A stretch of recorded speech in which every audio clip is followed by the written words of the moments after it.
I got into playing the harp. I was started on a guitar at about 7 years old, 8 years old, and I messed around with that till my brother took me to see Jimmy Reed in '58.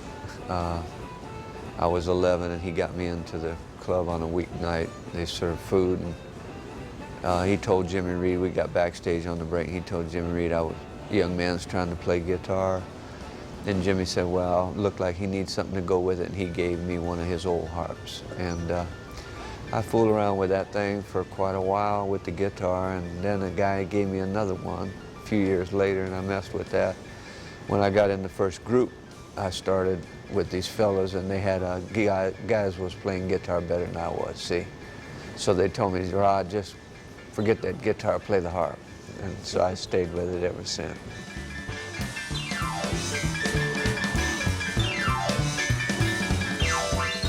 Can you give it to him one time, Dan?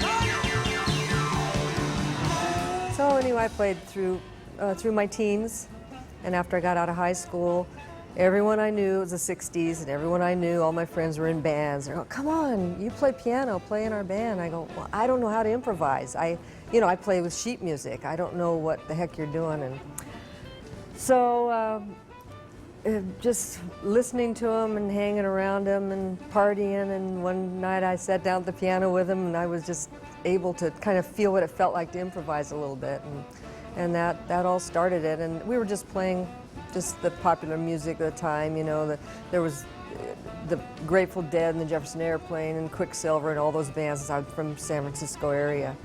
And that's how I heard one night sitting with everybody, heard a Fleetwood Mac in Chicago record. And then when I heard Otis Spann, I wasn't really serious about playing for my life at all. I had no intention of it. When I heard that, I said, I would like to do that. I would like to play just like that.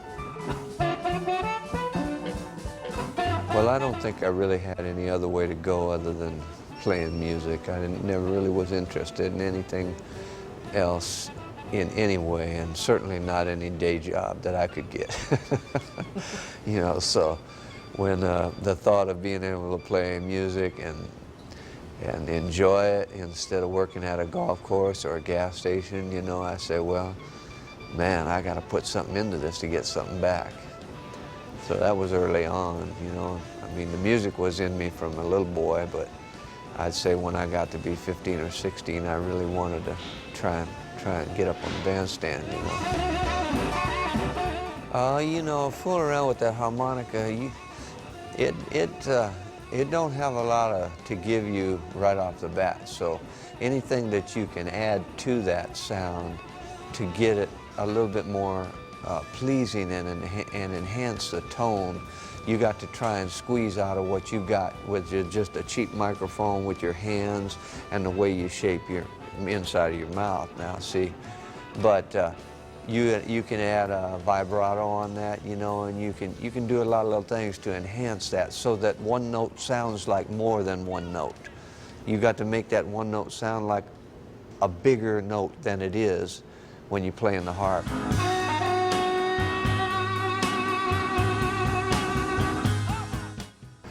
I just developed my sound from listening to the cats that I really loved, like, George Harmonica Smith and Little Walter, them two, really, and found a way to go somewhere in between the two, taking a little bit from either one and putting a little bit of myself, shake it up in a sack like you shake up fried chicken and dump it out, and when I dump it in the pan, that's Rod Piazza, so that's what you get.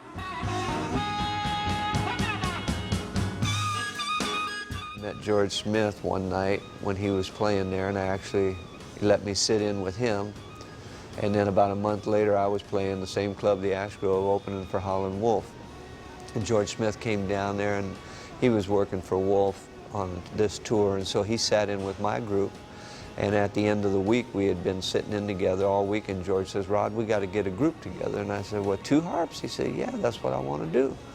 So he said, I'm going to call you as soon as I get off the road with Wolf in about a month. And I thought he was jiving me, and about a month later I'm laying up in the bed and I get a call in the morning, and I say, hello. He said, Rod? Yeah, George Smith. Oh, hey George, man, how you doing? You ready to work? Yeah, sure.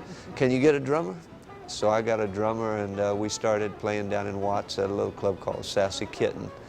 And Wee Clayton was on guitar, and that's really where I first started working with George Smith, down in them little clubs in Watts.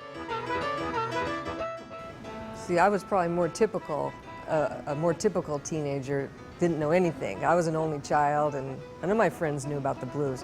But in the 60s, we started on the weekends, on Friday nights, we'd all head out to the city, and we'd go to the Fillmore, the Avalon, and we'd watch those shows. And for me, it's kind of a funny story now, because I would see Howlin Wolf or Albert King, one of those guys, they'd be opening up for Jefferson Airplane, you know, and they'd play, and I actually was pretty smart, I guess, looking back, because I go, why is this person opening the show for this person? That guy was really good.